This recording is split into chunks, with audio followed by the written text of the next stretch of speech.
Shalom, selamat pagi saudara yang terkasih. Senang bisa berjumpa lagi dalam program Spiritual Life untuk bersama-sama kita merenungkan kebenaran firman Tuhan. Ayat perenungan kita pada pagi hari ini terambil dari Yohanes 11 ayat 45 sampai 57. Yohanes 11 ayat 45 sampai 57 saya akan bacakan ini bagi Bapak Ibu Saudara semua. Persepakatan untuk membunuh Yesus. Banyak di antara orang-orang Yahudi yang datang melawat Maria dan yang disaksikannya sendiri apa yang telah dibuat Yesus percaya kepadanya. Tetapi ada yang pergi kepada orang-orang Farisi dan menceritakan kepada mereka apa yang telah dibuat Yesus itu. Lalu imam-imam kepala dan orang-orang Farisi memanggil mahkamah agama untuk berkumpul dan mereka berkata, apakah yang harus kita buat? Sebab orang itu membuat banyak mujizat.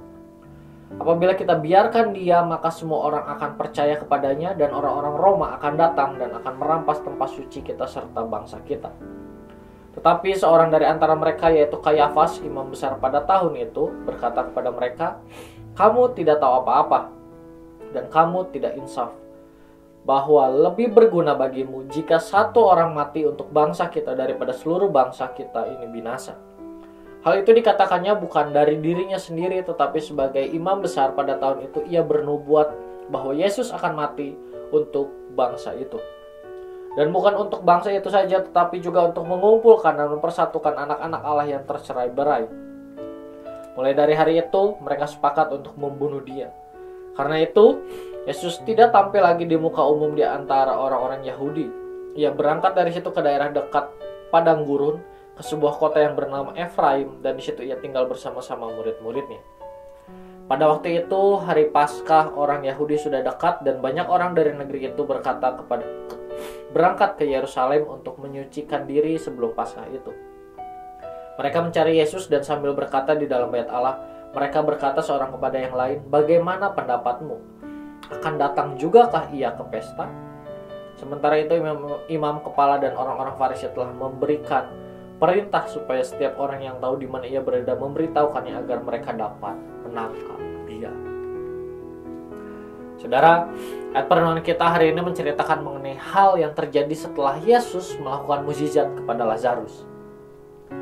Ketika orang-orang melihat langsung apa yang dilakukan oleh Yesus kepada Lazarus, maka orang-orang percaya kepadanya. Namun, ada beberapa di antara mereka yang pergi ke orang Farisi dan menceritakan apa yang telah Yesus lakukan.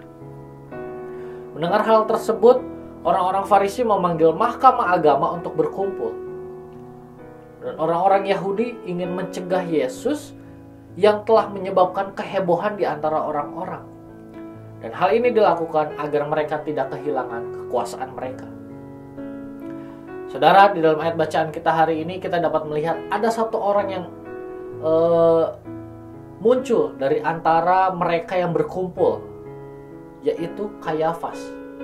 Dia adalah seorang imam besar pada tahun itu. Kayafas mengatakan sebuah kalimat nubuat yang mengatakan bahwa Yesus akan mati untuk bangsa itu, dan bukan hanya untuk bangsa itu saja, tetapi juga untuk mengumpulkan dan mempersatukan anak-anak Allah yang tercerai-berai. Kita lihat Kayafas demi mengamankan posisinya, ia akhirnya mengambil solusi untuk membunuh Yesus dan mengikuti kehendak dari orang-orang Farisi dibandingkan mengikuti kebenaran. Saudara, melalui renungan hari ini kita belajar melalui apa yang Kayafas lakukan. Demi posisinya tetap aman, Kayafas memilih untuk mengikuti pendapat orang banyak. Padahal dia tahu kebenaran yang sebenarnya. Mungkin hal itu pun terjadi pada kehidupan kita.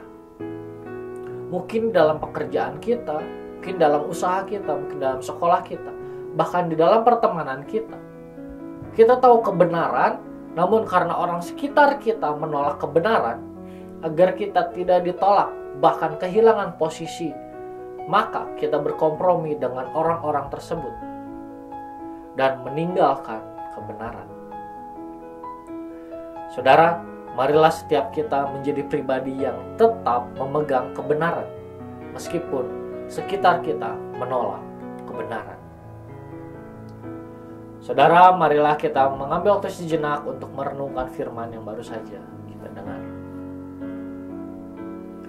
Saudara, di tengah-tengah orang yang menolak kebenaran, apakah kita tetap bisa memegang kebenaran atau malah kita berkompromi untuk tidak melakukan kebenaran?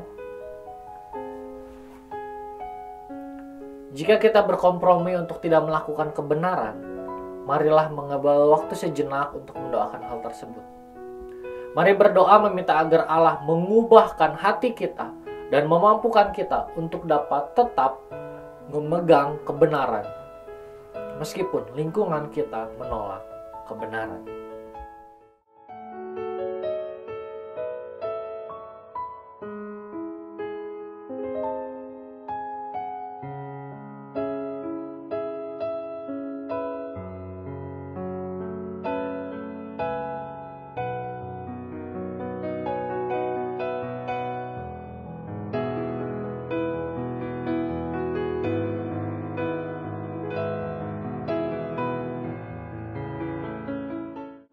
Mari kita akan tutup di dalam doa. Tuhan, terima kasih buat firman Tuhan yang kembali datang pada setiap kami pada pagi hari ini. Firman Tuhan mengajarkan pada setiap kami untuk kami tetap memegang kebenaran meskipun lingkungan kami, sekitar kami menolak kebenaran itu untuk ditegakkan. Tapi ajarlah kami Tuhan untuk kami dapat menjadi pribadi yang tetap memegang kebenaran di dalam kehidupan kami.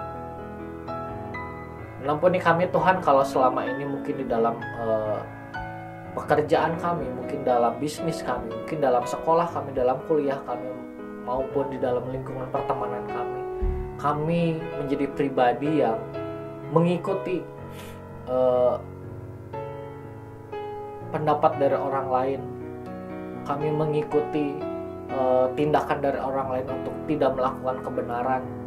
Karena kami takut, kami kehilangan posisi kami takut tidak memiliki teman dan yang lain sebagainya. Tuhan, ampuni kami kalau selama ini kami melakukan hal tersebut, dan kami minta biar Tuhan mengubahkan hati kami, mengubahkan hidup kami mulai saat ini, sehingga mulai saat ini Tuhan kami menjadi pribadi yang benar-benar dapat memegang kebenaran meskipun di dalam keadaan yang sulit untuk kami mempertahankan kebenaran tersebut. Tuhan, kami minta bimbingan daripada Roh Kudus untuk memampukan kami, menolong kami untuk kami menjadi pribadi yang tetap memegang kebenaran di dalam segala situasi.